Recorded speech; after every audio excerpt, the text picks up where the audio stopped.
So Ches, how long have you actually been looking after and maintaining the Waterwheel? 1971 we came down here, we met Mr. Rollins, Mm-hmm.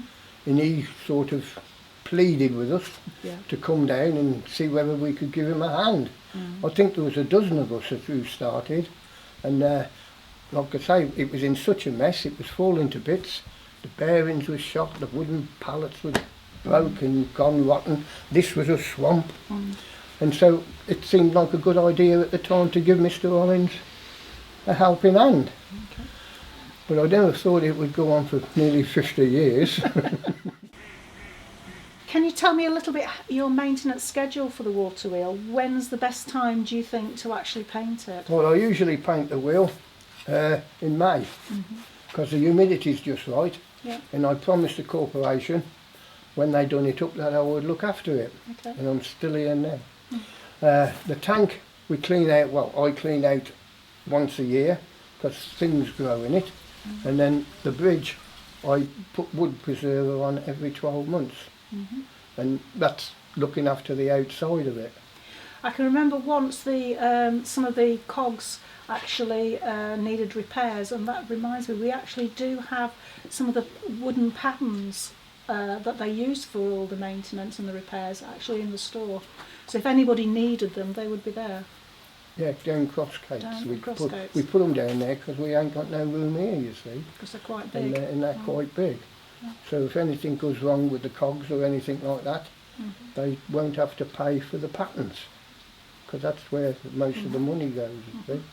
Do you think the people of Redditch will actually appreciate all the work that you've done to maintain it for them? Well, they should do. The old people are ready to do, but Yeah. the new town, they're a different breed. You know, they don't know about the old times, how it was for the poor people working in the factories and God knows what. And it would just seem to me, what a good idea to try and put Redditch on the map. Well, not just me, the gang of us, you see, this was their thought. And so that's what we got up to. And we just carried on from that. Let's talk about the overflows. So when do you actually clean out the Every overflows? day when it's in the autumn, because the leaves fall and they just block the ends up, you see. We've got two overflows, two pipes is what keeps the flow going, and then we've got a brick wall further up, what'll take the masses away when we get the heavy rain. That is not the original bearing. The original bearings we couldn't get. So Stan, he got us these from somewhere and we made them fit. But the originals wore straight through that, and it was wearing on that. This is not just this one, it was most of them. So you were saying about the bearings, they weren't all phosphor bronze? No, they was all phosphor bronze, Right. but they'd wore that bad. They'd wore completely down to the bottom, and they were going on to the cast iron. Yeah. So why do you think they'd worn down?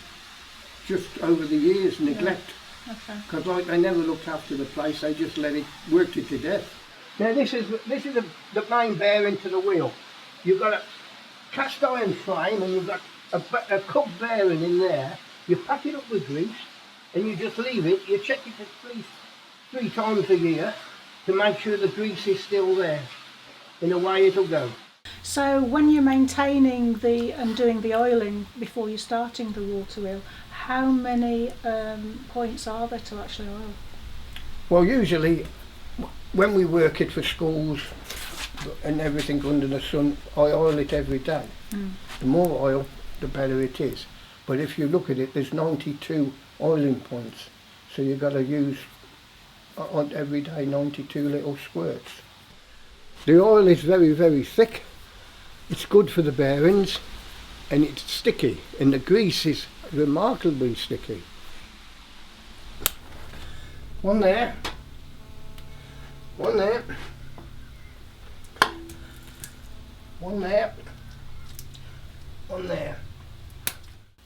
It went backwards and forwards for weeks and hours, and you just put needles in the sacks and it scoured them. It was an invention what we think didn't work, because we only found one, and that's it. You just put a spot there, then you put a spot there. These are fish scaring bubbles. They came from Warcock's factory. Rollins saved them before they were put on the bonfire. And that's all I can say about them really. Phosphor bronze plates. You put one this side, one that side, right, and it just goes backwards and forwards, and that shaft there rolls up and down it. But what we done, because some of them was very badly worn, we've got some teak, and we cut some out of teak, same shape as that, and they're wearing just as good.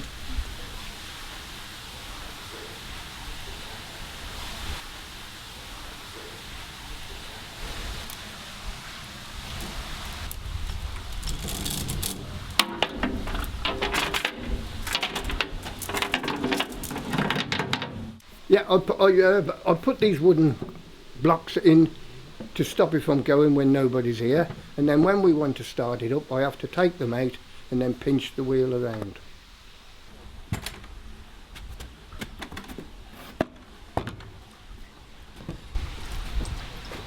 Now I'm going to lift the gate.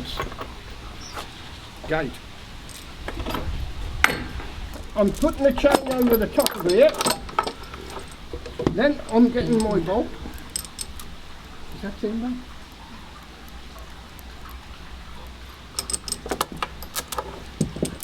And I squeeze the chain together.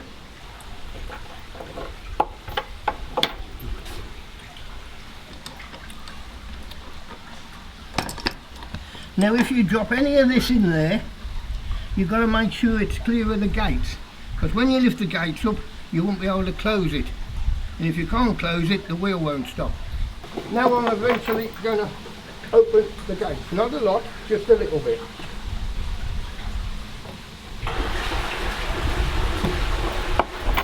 I'll use a crowbar to pinch the wheel to start it up, and once it starts the whole system comes to life.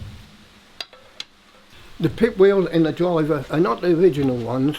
Oliver Gray and his two sons got a firm in the Black Country to make us the new ones, and they're a lot stronger, and they've got different things in like tungsten and bits and pieces to make them last forever.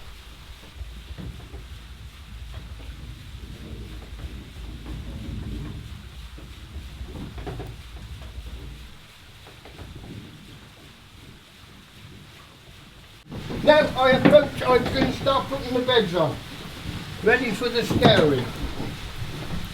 Eventually.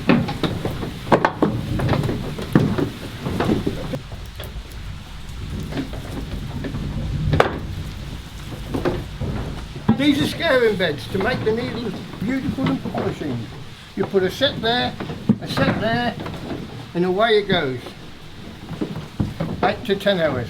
Right, we're putting the back beds on now. So why are the beds different sizes? Well, the theory is what Mr. Rollins always told us, they came from other places. When they created this scouring mill, all these came from other scouring mills. Whether that's true, I don't know. But why, that would explain why this one's so small. Now this arm moves backwards and forwards like that, right? I put my hand here and I can feel all the vibrations from all the bearings, and if they're running true, I know straight away that they're running true. But if there's a defect, I can find out where the defect is and put it right.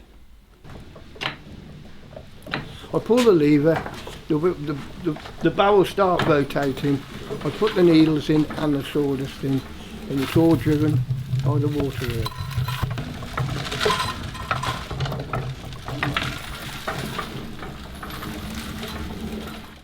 Okay then, so you've got all these bolts here, and they're mostly Whitworth size. But you see, this one is, as you can see, is very badly worn.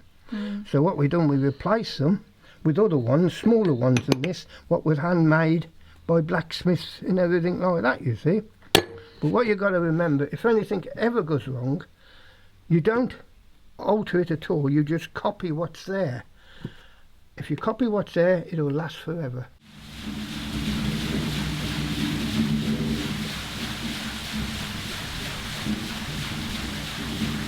Closing the gates now to stop the wheel.